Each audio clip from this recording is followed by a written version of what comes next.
अब सरकारी संपत्ति ही नहीं है, पब्लिक अंडरटेकिंग्स ही नहीं है, तो पब्लिक सर्वेंट या पब्लिक जॉब या गवर्नमेंट जॉब कहां से मिलेगी?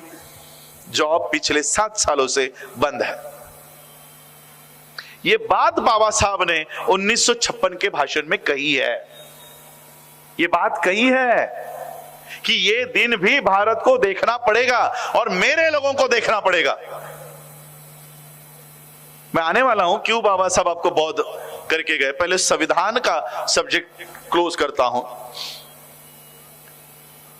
बाबा साहब ने 15 अक्टूबर को महिलाओं को उद्देश्य करके उनका एक एग्जाम्पल देकर कहा की जो नवरा टिकणारच नाही, जो नवरा जिवंतच राहणार नाही, त्याच्या नावचं मंगळसूत्र आम्ही का घालायचं?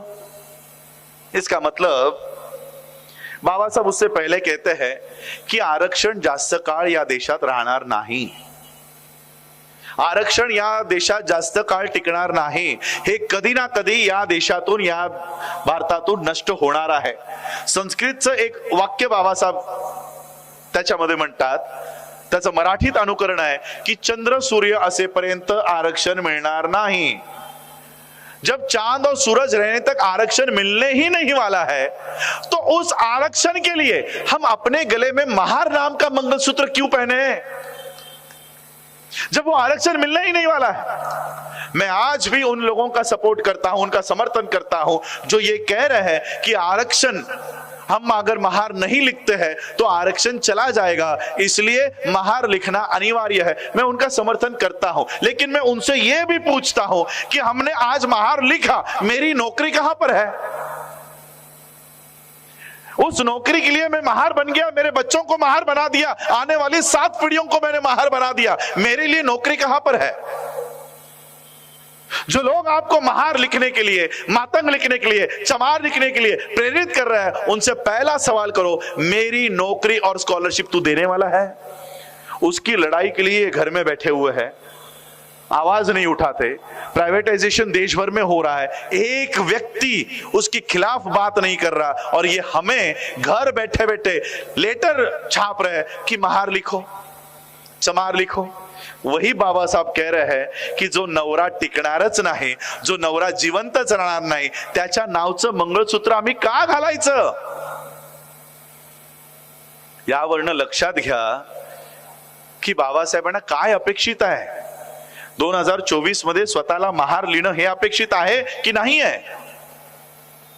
उत्तर बाबासाहेबांनीच दिलेलं आहे। हम लोगों को किसी नेता के जवाब का इंतजार नहीं करना है कि राजरत्न अंबेडकर का क्या स्टैंड है, भीमराव यशवंतराव अंबेडकर जी का क्या स्टैंड है, XYZ जो भी बुद्धिज्म पे काम कर रहा है उसका क्या स्टैंड है। अरे हमारा स्टैंड देखने के बजाय जिन बाबा साहब ने आपको बुद्धिज्म में लाया उनका क्या स्टैंड है, बस उन्होंने एक बार अगर कोई बात कह दी बस वही हमारे लिए फाइनल है, वही कंक्लूजन है, उसके अलावा और किसी के बातों के ऊपर ना जाए। जब बाबा साहब ने कह दिया है ना, तो फिर हम लोगों को अपने विचार वहां पर रखने की क्या जरूरत है।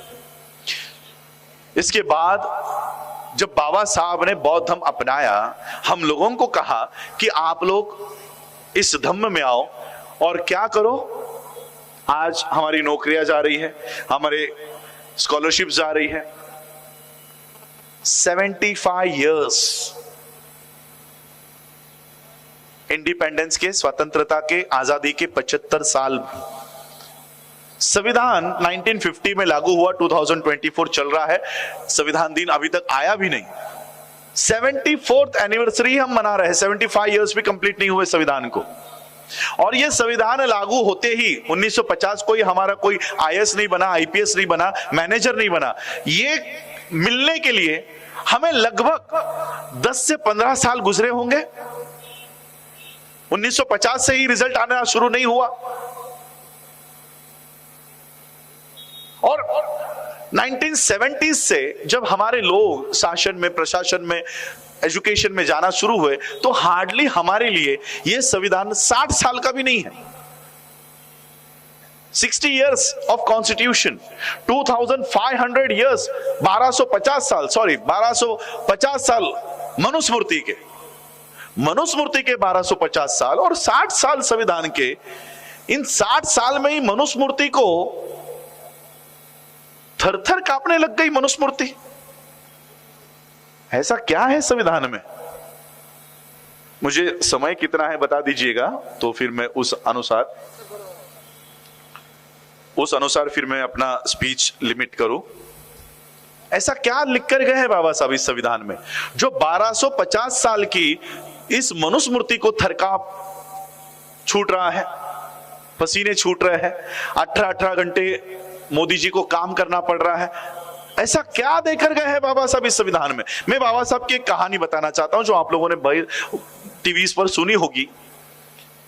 बाबा साहब जब छोटे थे, बाबा साहब के पिताजी सूबेदार मेजर राम जी, ये मिलिट्री में थे और मिलिट्री की सर्विस आपको पता है, सालों साल उनको घर आने का मौका नहीं मिलता।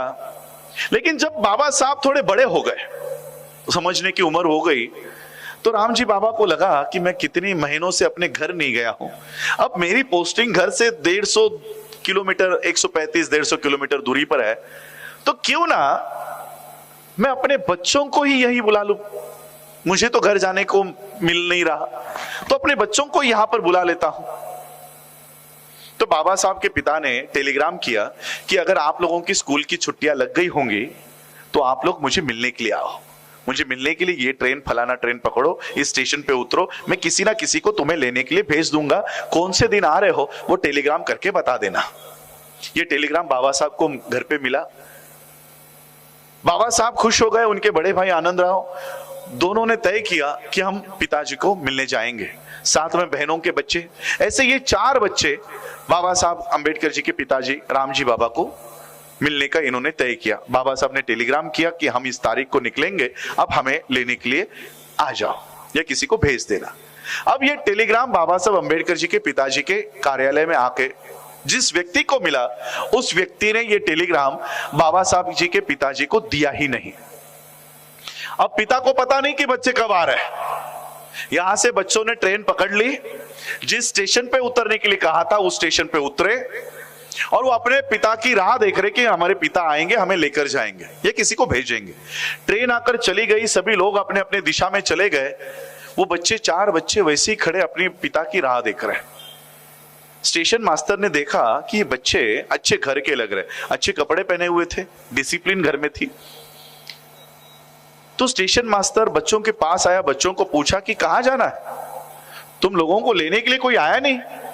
बच्चों ने, बाबा साहब ने वो टेलीग्राम निकाल के कहा कि हमारे पिताजी यहाँ पर सूबेदार है, उन्होंने हमको बुलाया था, शायद हमारा टेलीग्राम उनको मिला नहीं, इसलिए हमें लेने के लिए कोई आया नहीं, हमें इस पते पर जाना है, यहां पर जाने की व्यवस्था कर दीजिएगा। तो स्टेशन मास्टर ने बगल में ही जो तांगे वाला खड़ा था उसको बुलाया और कहा कि देखो ये बच्चे बड़े अफसर के बच्चे लग रहे हैं, इन्हें इस पते पर छोड़कर आओ। उस गाड़ी वाले ने सभी बच्चों को गाड़ी में बैठने का आमंत्रण दिया, सब बैठे और फिर वो गाड़ी बाबा साहब अंबेडकर जी के पिताजी के कार्यालय के लिए निकल पड़ी। राह में वो गाड़ी वाला बच्चों से बात करना शुरू किया, कहां से आए हो, क्या नाम है तुम्हारा, पिताजी क्या काम करते हैं, गांव का नाम क्या है, तुम्हारी जाति कौन सी है। और जैसे ही जाति के बारे में पता चला, इस गाड़ी वाले ने गाड़ी रोकी और सभी बच्चों को गालियां देकर नीचे उतारा और कहा कि तुम तो अछूतों के बच्चे हो, अभी के अभी मेरी गाड़ी से नीचे उतरो। मुझे लगा तुम्हारे कपड़ों से कि तुम सवर्णों के बच्चे होंगे, अभी के अभी मेरी गाड़ी से नीचे उतरो। सभी बच्चे डरकर गाड़ी से नीचे उतर गए। बाबा साहब के पास कुछ पैसे थे, बाबा साहब ने कहा ये पैसे ले लो लेकिन हमें छोड़ दो। ज्यादा पैसों के लालच में गाड़ी वाले ने कहा कि ठीक है, लेकिन तुम लोग अछूत हो, मेरे गाड़ी में मेरे बगल में बैठ नहीं सकते, मेरे गाड़ी के पीछे पीछे चलते चलते आओ। और फिर ये सफर शुरू हुआ। गाड़ी चल रही है, एक हाथ पीछे ये चारों बच्चे चल रहे हैं। 2-3 किलोमीटर पैदल चलने के बाद बाबा साहब को प्यास लग गई। बाबा साहब ने गाड़ी वाले से कहा कि आपके पास जो पानी है वो थोड़ा सा पिला दो, मुझे बहुत प्यास लगी है। गाड़ी वाले को भी दया आ चुकी थी, उसने कहा कि तुम लोग अछूत हो, इसलिए मैं अपना पानी नहीं दे सकता। आगे अगर कोई नदी आती है, कोई नाला आता है तो मैं गाड़ी रोक लूंगा, तुम लोग पानी पीकर आ जाना। और 1-8 किलोमीटर चलने के बाद गाड़ी वाले को कुछ पानी दिखाई दिया, उसने गाड़ी रोकी और बच्चों से कहा कि वो देखो आगे पानी दिख रहा है, जाओ जाकर पीकर आओ। ये बच्चे भागते भागते वहां पर गए, जाकर देखते हैं तो क्या कि यहां पर तो सिर्फ कीचड़ है, पानी नहीं है। प्यास लगी थी, करे क्या। बाबा साहब ने वो मट्टी मट्टी हटाई और जो काला कीचड़ का गंदा पानी ऊपर आता है वही पानी उन्होंने पिया। सारे कपड़े मैले हो गए, मुंह गंदा हो गया और 1-8 किलोमीटर चलने के बाद वो अपने पिता के हेडक्वार्टर पर पहुंच गए। पिता ने दूर से देखा, ये तो मेरे बच्चे हैं और इनके साथ राह में रास्ते में क्या हुआ होगा इसका अंदेशा भी बाबा साहब के पिताजी को आ गया कि मेरे बच्चों के साथ क्या हुआ होगा। बाबा साहब दौड़ते दौड़ते अपने पिता के पास गए, उनको गले से लगा लिया, लिपट गए और रोते रोते बाबा साहब ने सवाल किया कि बाबा, हमारे साथ ऐसा क्यों किया जाता है? मुझे गाड़ी में बैठने का अधिकार क्यों नहीं है? मुझे पानी पीने का अधिकार क्यों नहीं है? बाबा साहब अंबेडकर जी के इन मासूम सवालों का राम जी बाबा के पास कोई जवाब नहीं था। राम जी बाबा ने बाबा साहब को शांत किया और बाबा साहब से कहा कि इसी परिस्थिति को तुम्हें बदलना है, इसी व्यवस्था को तुम्हें बदलना है। और राम जी बाबा ने बाबा साहब को ऐसा तैयार किया कि उन्हीं बाबा साहब अंबेडकर जी ने इस भारत का संविधान निर्माण किया और एक ऐसी व्यवस्था इस देश में कायम की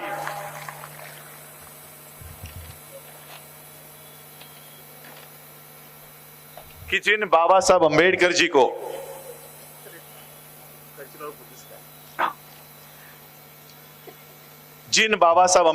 को मनु के कानून ने कीचड़ का पानी पीने के लिए मजबूर किया था, बाबा साहब अंबेडकर जी ने ऐसा कानून तैयार किया कि आज उनके कानून में ये हम बिस्लरी का पानी पी रहे हैं, उनके संविधान की वजह से। बस मुझे पानी नहीं चाहिए। जिस मनु के कानून में बाबा साहब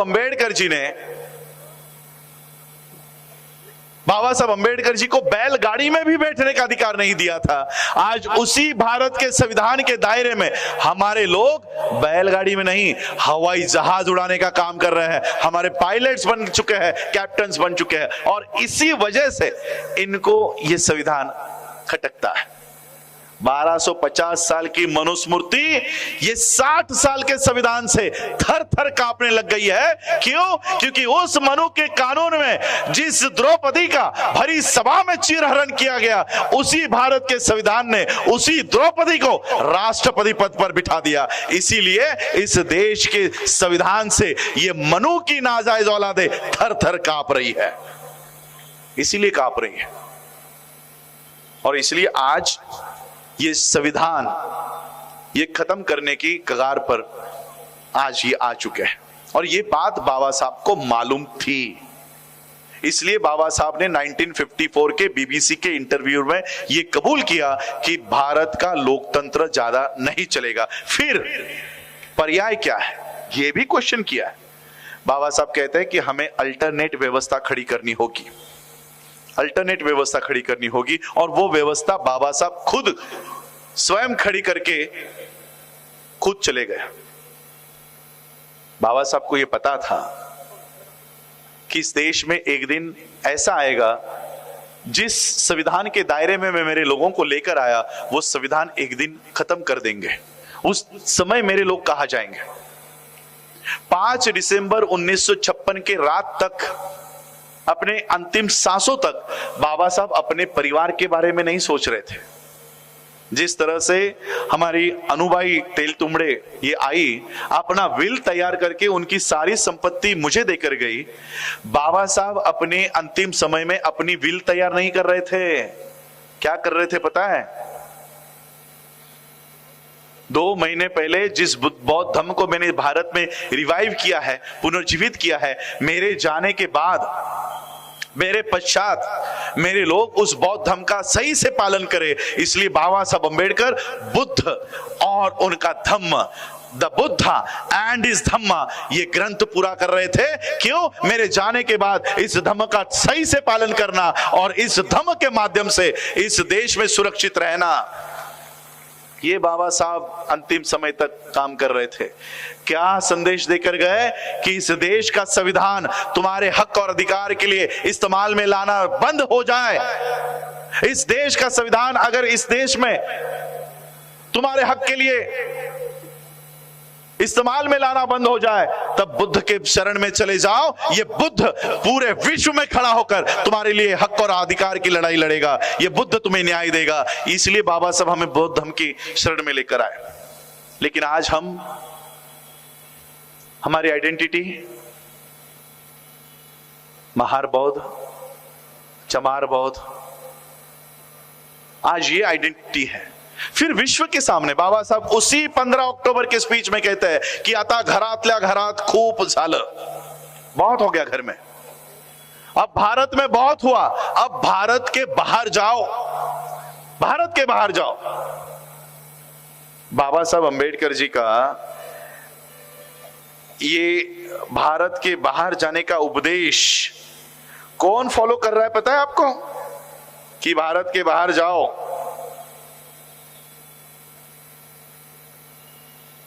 ये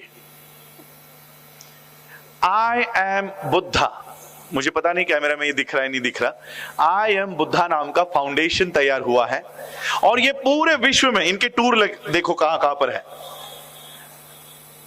Cambridge University, Oxford University, London, Imperial College, Scotland, England, Birmingham, Parliament of UK, योक foundation London, interfaith seminar London, Fiji London, Berlin, Frankfurt, Hamburg, Bremen, Hague, Netherlands, पूरे दुनिया में यूरोपियन कंट्रीज में भारत की ये संस्था बाबा साहब के उपदेश पर काम कर रही है। वो फॉलो कर रहे हैं। भारत के बाहर जाओ, बाबा साहब ने कहा, ये लोग फॉलो कर रहे हैं, भारत के बाहर जा रहे हैं। रोज किसी ना किसी यूरोपियन कंट्री में, अमेरिकन कंट्री में, बुद्धिस्ट कंट्री में इनके कॉन्फ्रेंसेस है। फाउंडर पल्लवी जोशी, विवेक अग्निहोत्री।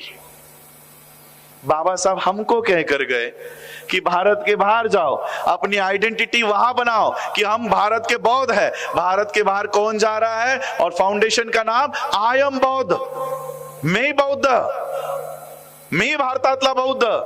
कुठे सांगतायत? परदेशात। भारतात आल्यावर जय श्रीराम। नीतू अंबानी भारताच्या बाहेर, I came from the land of Buddha, भारतात राम मंदिर। वो समझ गए बाबा साहब की बुद्धिस्ट मूवमेंट, हम आज तक नहीं समझ पाए। वो फॉलो कर रहे हैं। और इसलिए हम लोगों को आज अपने जो विषय है सेल्फ हेल्प, 75 इयर्स हो गए, आज भी हम अपने शिक्षा के लिए, अपना अर्थव्यवस्था के लिए हम दूसरों पर निर्भर है। क्या इस नागपुर में हमारी खुद की यूनिवर्सिटी है जहां पर सिलेबस, अब मैं आता हूं अपने ह्यूमन रिसोर्स पे, यहीं पे नागपुर के आरएसएस के कैंप से आदेश निकलता है कि 10-10 बच्चे पैदा करो, है ना, 10 बच्चे पैदा करो। यहाँ की साधु साध्वी हमारे लोगों को कह रहे कि 10-10 बच्चे पैदा करो। क्यों? वो खुद क्यों नहीं कर रहे? वो अपनी शादीशुदा बीवी को छोड़ के भाग रहे और हमको कह रहे कि 10-10 बच्चे पैदा करो। क्यों? क्योंकि वो 10 बच्चे हम पैदा करेंगे, उनका खाना पीना हम देखेंगे, उनके कपड़े लत्ते हम देखेंगे, उनको स्कूल में हम भेजेंगे, उनके मेडिकल का खर्चा हमारा, उनको रहने की साधन हम देंगे। और ये क्या करेंगे? डायरेक्टली सिलेबस हाथ में लेंगे। बच्चे तुम्हारे, सिलेबस उनका। हमारे बच्चे, बौद्धों के बच्चे उनके स्कूलों में जा रहे हैं। गुरु ब्रह्मा, गुरु विष्णु, गुरु देवो महेश्वरा। उनको बच्चे पैदा करने की जरूरत है क्या? आपके बच्चे रेडीमेड मिल रहे हैं, तो वो खुद के बच्चे क्यों तैयार करे, पैदा करे? आपके बच्चे इजीली रेडीमेड अवेलेबल है, वो सिर्फ एजुकेशन का सिलेबस उन्होंने हाथ में ले लिया। अगले साल से गीता पढ़ाई जाएगी, रामायण पढ़ाया जाएगा, महाभारत पढ़ाया जाएगा। आपके बच्चे, बुद्धिस्टों के बच्चे ब्राह्मणिकल सिस्टम का पढ़ाई कर रहे हैं। हम यहां पर बुद्धिस्ट कल्चर की बात कर रहे हैं कि हमको बौद्ध कल्चर तैयार करना है। कैसे करोगे? स्कूलों में बुद्धा का नाम नहीं लिया जाएगा, ना बाबा साहब पढ़ाए जाएंगे।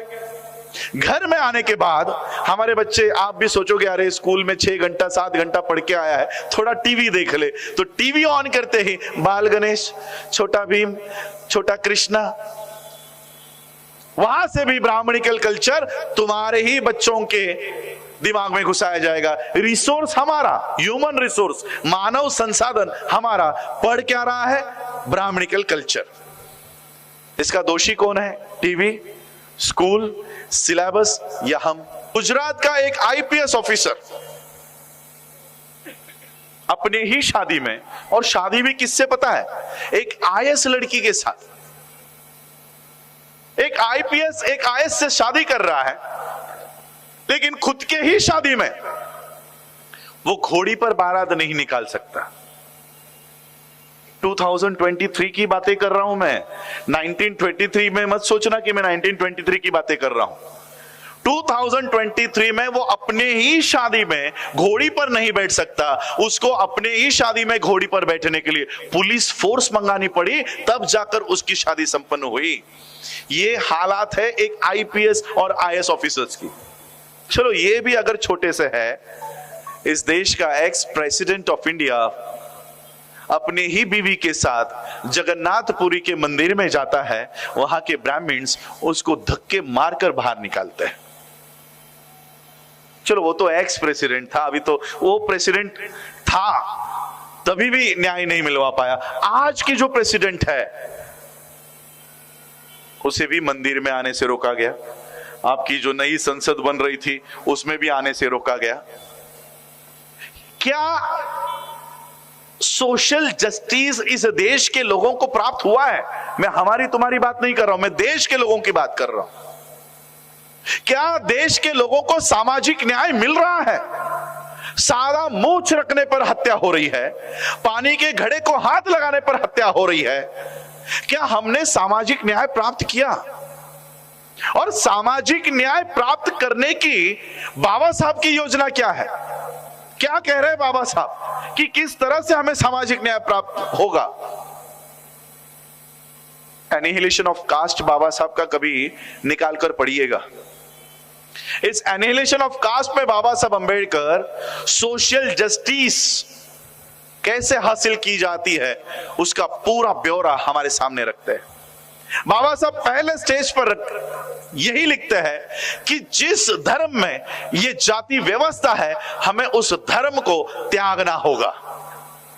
मैं तो सादे और आसान शब्दों में बोल रहा हूं। बाबा साहब के शब्द यहां की मनुवादी व्यवस्था सुन नहीं पाएगी। बाबा साहब लिखते हैं कि इनके धर्म ग्रंथों को डायनामाइट से उड़ा देना चाहिए। डायनामाइट से उड़ा देना चाहिए।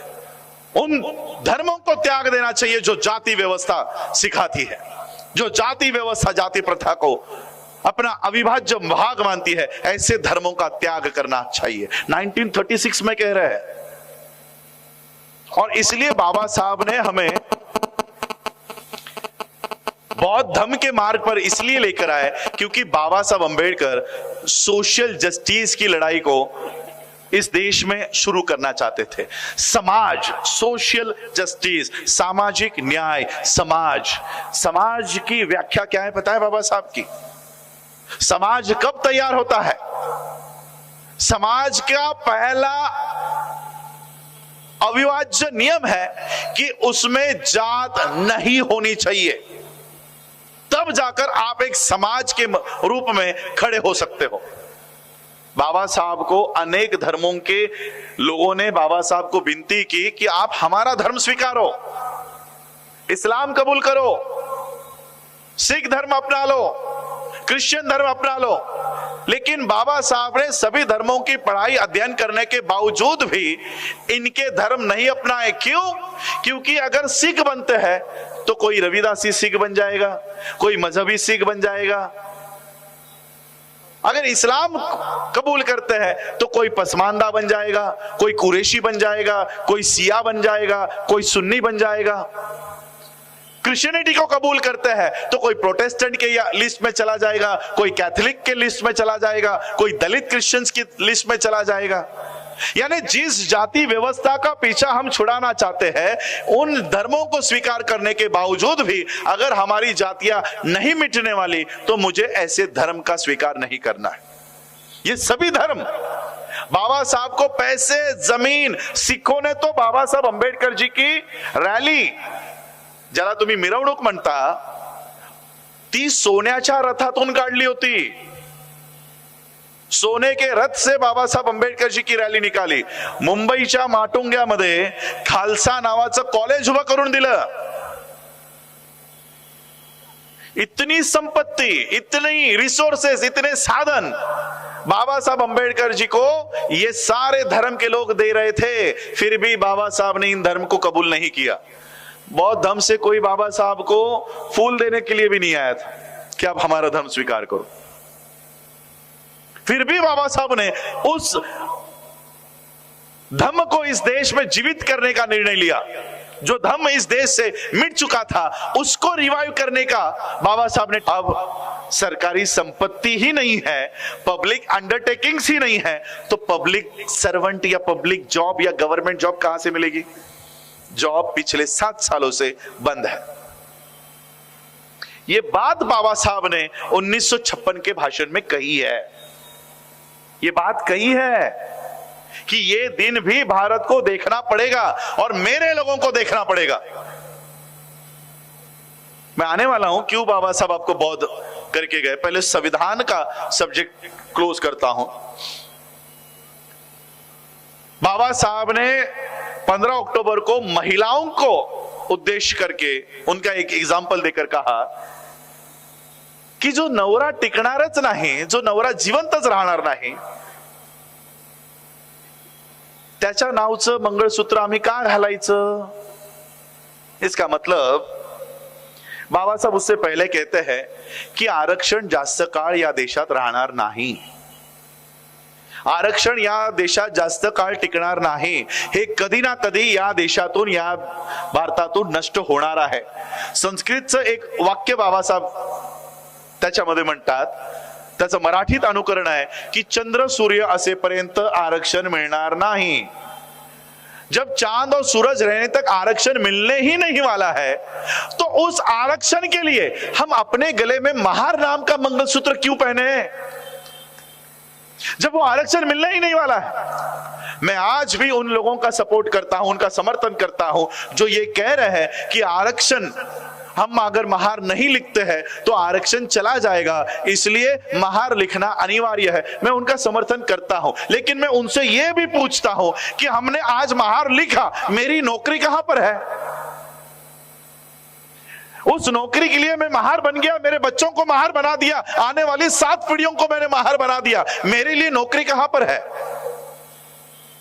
जो लोग आपको महार लिखने के लिए, मातंग लिखने के लिए, चमार लिखने के लिए प्रेरित कर रहे हैं, उनसे पहला सवाल करो, मेरी नौकरी और स्कॉलरशिप तू देने वाला है? उसकी लड़ाई के लिए घर में बैठे हुए हैं, आवाज नहीं उठाते। प्राइवेटाइजेशन देश भर में हो रहा है, एक व्यक्ति उसके खिलाफ बात नहीं कर रहा, और ये हमें घर बैठे बैठे लेटर छाप रहे कि महार लिखो, चमार लिखो। वही बाबा साहब कह रहे हैं की जो नवरा टिकणारच नाही, जो नवरा जिवंतच राहणार नाही, त्याच्या नावचं मंगळसूत्र आम्ही का घालायचं? यावरनं लक्षात घ्या की बाबासाहेबांना काय अपेक्षित आहे। 2024 मध्ये स्वतःला महार लिहिणं हे अपेक्षित आहे की नाही आहे? उत्तर बाबासाहेबांनीच दिलेलं आहे। हम लोगों को किसी नेता के जवाब का इंतजार नहीं करना है कि राजरत्न अंबेडकर का क्या स्टैंड है, भीमराव यशवंतराव अंबेडकर जी का क्या स्टैंड है। XYZ जो भी बुद्धिज्म पे काम कर रहा है उसका क्या स्टैंड है? अरे हमारा स्टैंड देखने के बजाय जिन बाबा साहब ने आपको बुद्धिज्म में लाया उनका क्या स्टैंड है, बस उन्होंने एक बार अगर कोई बात कह दी बस वही हमारे लिए फाइनल है, वही कंक्लूजन है, उसके अलावा और किसी के बातों के ऊपर ना जाए। जब बाबा साहब ने कह दिया है ना, तो फिर हम लोगों को अपने विचार वहां पर रखने की क्या जरूरत है? इसके बाद जब बाबा साहब ने बौद्ध धर्म अपनाया, हम लोगों को कहा कि आप लोग इस धम्म में आओ और क्या करो। आज हमारी नौकरियां जा रही है, हमारे स्कॉलरशिप जा रही है। 75 इयर्स इंडिपेंडेंस के, स्वतंत्रता के, आजादी के 75 साल। संविधान 1950 में लागू हुआ, 2024 चल रहा है, संविधान दिन अभी तक आया भी नहीं। 74th एनिवर्सरी हम मना रहे हैं, 75 इयर्स भी कंप्लीट नहीं हुए संविधान को। और ये संविधान लागू होते ही 1950 को ही हमारा कोई IAS नहीं बना, IPS नहीं बना, मैनेजर नहीं बना। ये मिलने के लिए हमें लगभग 10 से 15 साल गुजरे होंगे। 1950 से ही रिजल्ट आना शुरू नहीं हुआ। और 1970s से जब हमारे लोग शासन में, प्रशासन में, एजुकेशन में जाना शुरू हुए तो हार्डली हमारे लिए यह संविधान 60 साल का भी नहीं है। 60 इयर्स ऑफ कॉन्स्टिट्यूशन, 2500 इयर्स, 1250 साल, सॉरी 1250 साल मनुस्मृति के, 1250 साल और 60 साल संविधान के। इन 60 साल में ही मनुस्मृति को थर-थर कांपने लग गई मनुस्मृति। ऐसा क्या है संविधान में? मुझे समय कितना है बता दीजिएगा, तो फिर मैं उस अनुसार फिर मैं अपना स्पीच लिमिट करूं।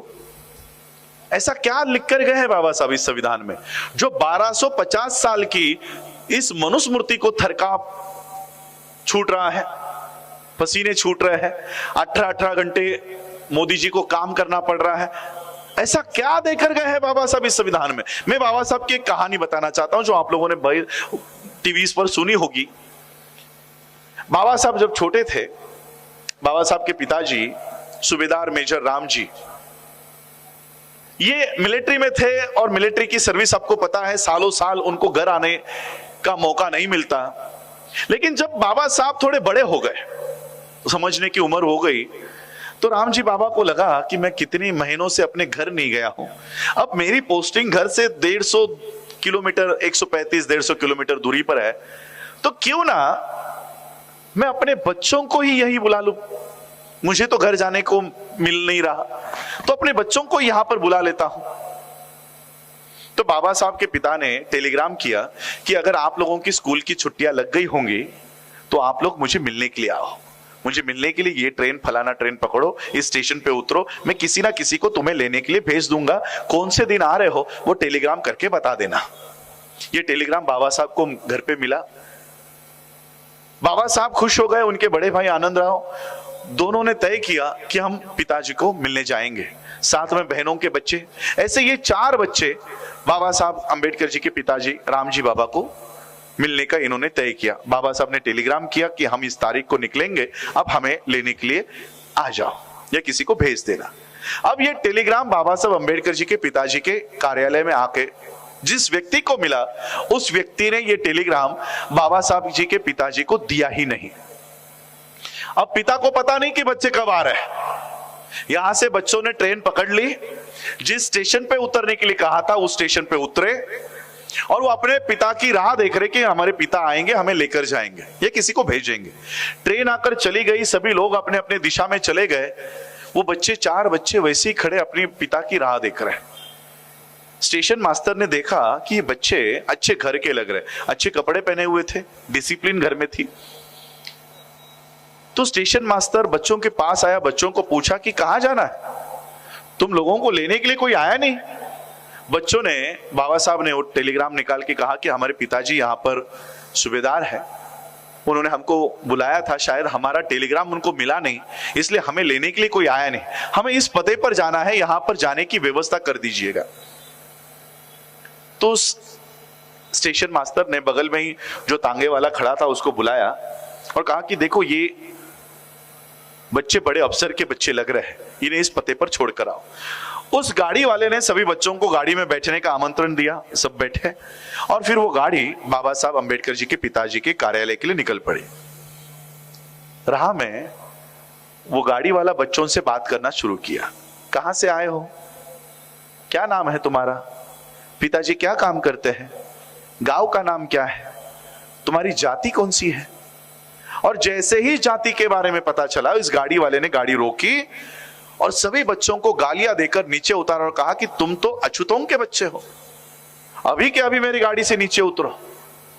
मुझे लगा तुम्हारे कपड़ों से कि तुम सवर्णों के बच्चे होंगे, अभी के अभी मेरी गाड़ी से नीचे उतरो।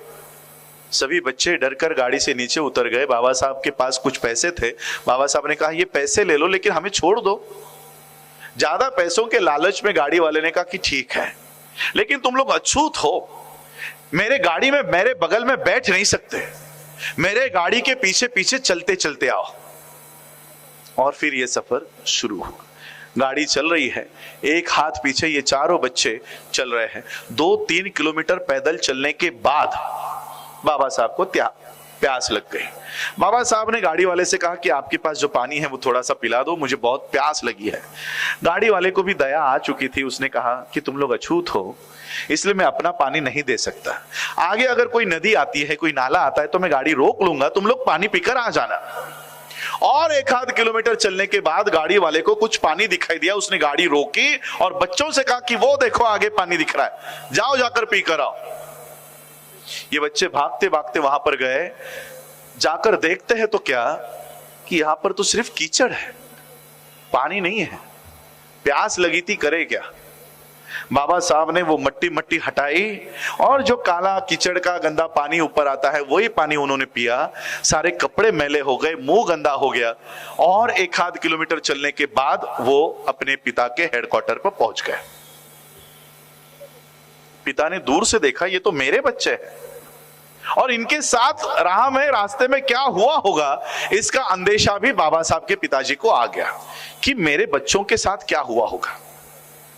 बाबा साहब दौड़ते दौड़ते अपने पिता के पास गए, उनको गले से लगा लिया, लिपट गए और रोते रोते बाबा साहब ने सवाल किया कि बाबा हमारे साथ ऐसा क्यों किया जाता है, मुझे गाड़ी में बैठने का अधिकार क्यों नहीं है, मुझे पानी पीने का अधिकार क्यों नहीं है।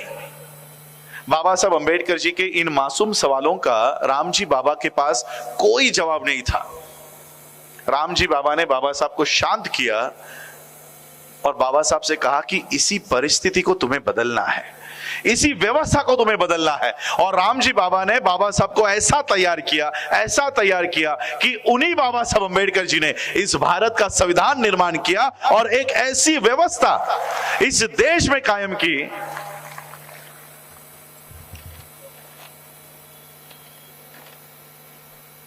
कि जिन बाबा साहब अंबेडकर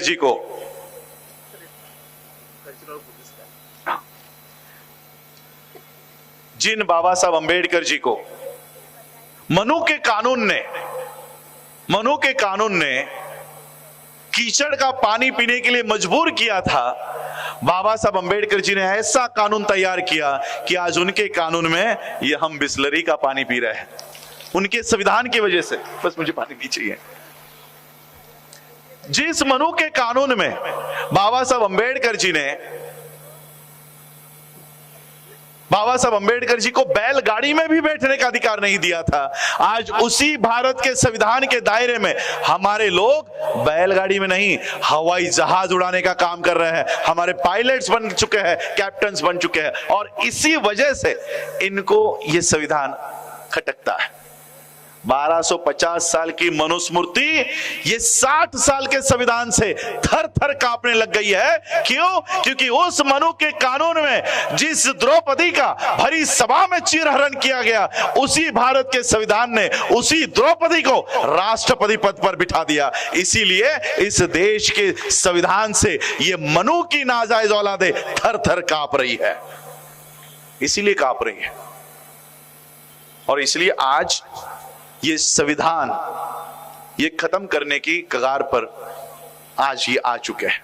और ये बात बाबा साहब को मालूम थी, इसलिए बाबा साहब ने 1954 के बीबीसी के इंटरव्यू में ये कबूल किया कि भारत का लोकतंत्र ज्यादा नहीं चलेगा। फिर पर्याय क्या है ये भी क्वेश्चन किया है। बाबा साहब कहते हैं कि हमें अल्टरनेट व्यवस्था खड़ी करनी होगी, अल्टरनेट व्यवस्था खड़ी करनी होगी। और वो व्यवस्था बाबा साहब खुद स्वयं खड़ी करके खुद चले गए। बाबा साहब को यह पता था कि इस देश में एक दिन ऐसा आएगा जिस संविधान के दायरे में मैं मेरे लोगों को लेकर आया वो संविधान एक दिन खत्म कर देंगे। उस समय मेरे लोग कहां जाएंगे। 5 दिसंबर 1956 के रात तक, अपने अंतिम सांसों तक बाबा साहब अपने परिवार के बारे में नहीं सोच रहे थे। जिस तरह से हमारी अनुबाई तेलतुंबड़े ये आई, अपना विल तैयार करके उनकी सारी संपत्ति मुझे देकर गई, बाबा साहब अपने अंतिम समय में अपनी विल तैयार नहीं कर रहे थे। क्या कर रहे थे पता है? 2 महीने पहले जिस बौद्ध धर्म को मैंने भारत में रिवाइव किया है, पुनर्जीवित किया है, मेरे जाने के बाद, मेरे पश्चात मेरे लोग उस बौद्ध धर्म का सही से पालन करें, इसलिए बाबा साहब अंबेडकर बुद्ध और उनका धम्म, द बुद्धा एंड इस धम्मा, ये ग्रंथ पूरा कर रहे थे। क्यों? मेरे जाने के बाद इस धम्म का सही से पालन करना और इस धम्म के माध्यम से इस देश में सुरक्षित रहना। ये बाबा साहब अंतिम समय तक काम कर रहे थे। क्या संदेश देकर गए कि इस देश का संविधान तुम्हारे हक और अधिकार के लिए इस्तेमाल में लाना बंद हो जाए। इस देश का संविधान अगर इस देश में तुम्हारे हक के लिए इस्तेमाल में लाना बंद हो जाए, तब बुद्ध के शरण में चले जाओ। ये बुद्ध पूरे विश्व में खड़ा होकर तुम्हारे लिए हक और अधिकार की लड़ाई लड़ेगा। ये बुद्ध तुम्हें न्याय देगा। इसलिए बाबा साहब हमें बौद्ध धर्म की शरण में लेकर आए। लेकिन आज हमारी आइडेंटिटी महार बौद्ध, चमार बौद्ध, आज ये आइडेंटिटी है। फिर विश्व के सामने बाबा साहब उसी 15 अक्टूबर के स्पीच में कहते हैं कि आता घरातल्या घरात खूप झालं, बहुत हो गया घर में, अब भारत में बहुत हुआ, अब भारत के बाहर जाओ, भारत के बाहर जाओ। बाबा साहब अंबेडकर जी का ये भारत के बाहर जाने का उपदेश कौन फॉलो कर रहा है पता है आपको? कि भारत के बाहर जाओ। ये आई एम बुद्धा, मुझे पता नहीं कैमरा में ये दिख रहा है नहीं दिख रहा, आई एम बुद्धा नाम का फाउंडेशन तैयार हुआ है। और ये पूरे विश्व में इनके टूर देखो कहां कहां पर है। Cambridge University, Oxford University, London, Imperial College, Scotland, England, Birmingham, Parliament of UK, योक foundation London, interfaith seminar London, Fiji London, Berlin, Frankfurt, Hamburg, Bremen, Hague, Netherlands, पूरे दुनिया में, यूरोपियन कंट्रीज में भारत की ये संस्था बाबा साहब के उपदेश पर काम कर रही है।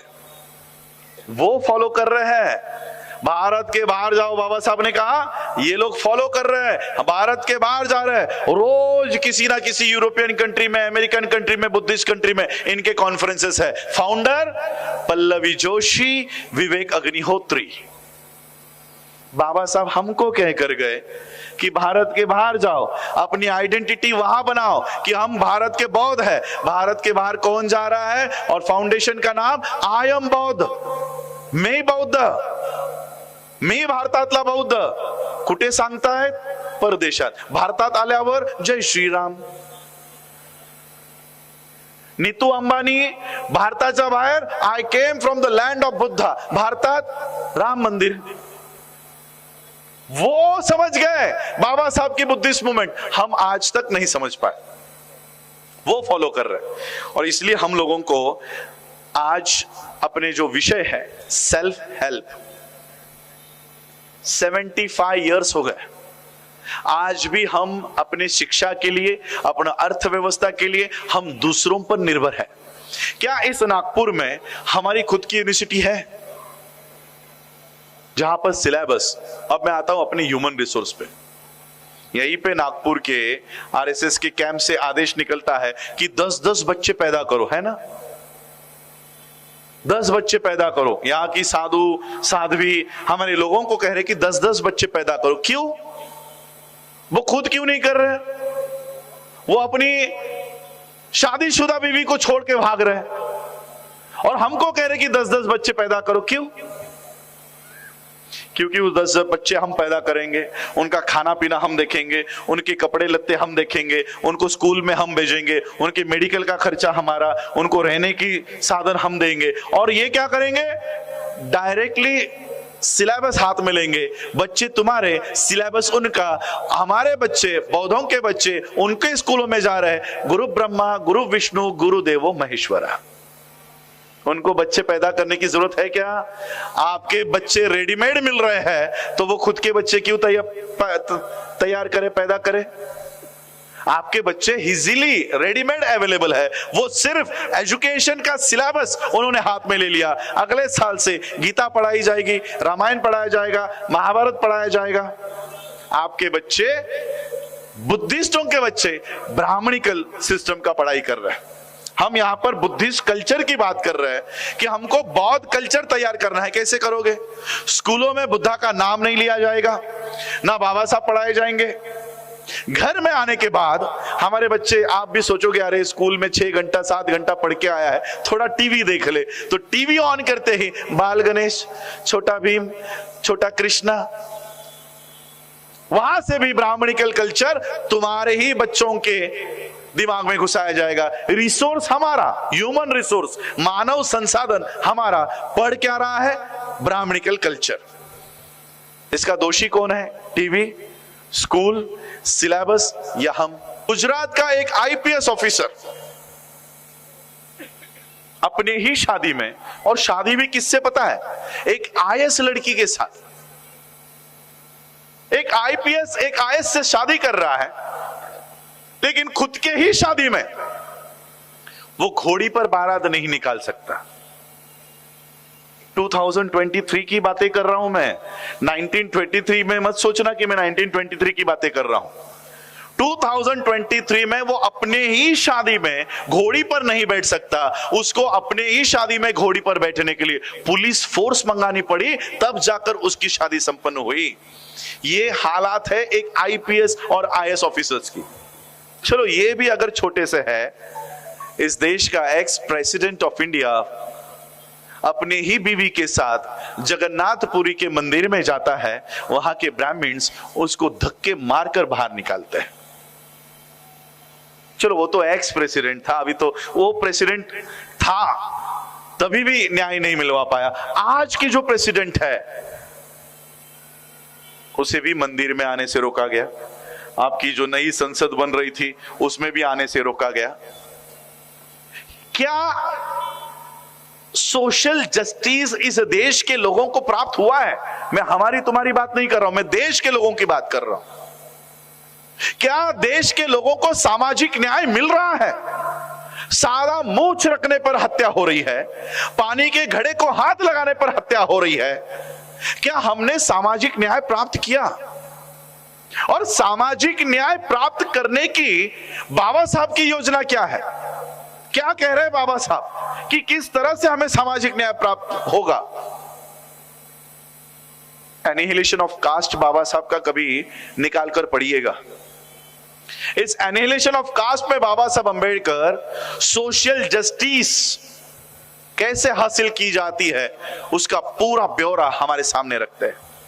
बाबा साहब पहले स्टेज पर यही लिखते हैं कि जिस धर्म में ये जाति व्यवस्था है, हमें उस धर्म को त्यागना होगा। मैं तो सादे और आसान शब्दों में बोल रहा हूं। बाबा साहब के शब्द यहां की मनुवादी व्यवस्था सुन नहीं पाएगी। बाबा साहब लिखते हैं कि इनके धर्म ग्रंथों को डायनामाइट से उड़ा देना चाहिए। डायनामाइट से उड़ा देना चाहिए। उन धर्मों को त्याग देना चाहिए जो जाति व्यवस्था सिखाती है, जो जाति व्यवस्था, जाति प्रथा को अपना अविभाज्य भाग मानती है। ऐसे धर्मों का त्याग करना चाहिए, 1936 में कह रहे हैं। और इसलिए बाबा साहब ने हमें बौद्ध धर्म के मार्ग पर इसलिए लेकर आए क्योंकि बाबा साहब अंबेडकर सोशल जस्टिस की लड़ाई को इस देश में शुरू करना चाहते थे। समाज, सोशल जस्टिस, सामाजिक न्याय, समाज की व्याख्या क्या है पता है बाबा साहब की? समाज कब तैयार होता है? समाज का पहला अविभाज्य नियम है कि उसमें जात नहीं होनी चाहिए, तब जाकर आप एक समाज के रूप में खड़े हो सकते हो। बाबा साहब को अनेक धर्मों के लोगों ने बाबा साहब को विनती की कि आप हमारा धर्म स्वीकारो, इस्लाम कबूल करो, सिख धर्म अपना लो, क्रिश्चियन धर्म अपना लो। लेकिन बाबा साहब ने सभी धर्मों की पढ़ाई अध्ययन करने के बावजूद भी इनके धर्म नहीं अपनाए। क्यों? क्योंकि अगर सिख बनते हैं तो कोई रविदासी सिख बन जाएगा, कोई मजहबी सिख बन जाएगा। अगर इस्लाम कबूल करते हैं तो कोई पसमानदा बन जाएगा, कोई कुरैशी बन जाएगा, कोई सिया बन जाएगा, कोई सुन्नी बन जाएगा। क्रिश्चियनिटी को कबूल करते हैं तो कोई प्रोटेस्टेंट के लिस्ट में चला जाएगा, कोई कैथोलिक के लिस्ट में चला जाएगा, कोई दलित क्रिश्चियंस की लिस्ट में चला जाएगा। यानी जिस जाति व्यवस्था का पीछा हम छुड़ाना चाहते हैं, उन धर्मों को स्वीकार करने के बावजूद भी अगर हमारी जातियां नहीं मिटने वाली तो मुझे ऐसे धर्म का स्वीकार नहीं करना है। ये सभी धर्म बाबा साहब को पैसे, जमीन, सिखों ने तो बाबा साहब अंबेडकर जी की रॅली, ज्याला तुम्ही मिरवणूक म्हणता, ती सोन्याच्या रथातून काढली होती। सोने के रथ से बाबा साहब अंबेडकर जी की रॅली निकाली। मुंबईच्या माटुंग्यामध्ये खालसा नावाचं कॉलेज उभं करून दिलं। इतनी संपत्ति, इतनी रिसोर्सेस, इतने साधन बाबा साहब अंबेडकर जी को ये सारे धर्म के लोग दे रहे थे, फिर भी बाबा साहब ने इन धर्म को कबूल नहीं किया। बौद्ध धर्म से कोई बाबा साहब को फूल देने के लिए भी नहीं आया था कि आप हमारा धर्म स्वीकार करो। फिर भी बाबा साहब ने उस धर्म को इस देश में जीवित करने का निर्णय लिया। जो धर्म इस देश से मिट चुका था उसको रिवाइव करने का बाबा साहब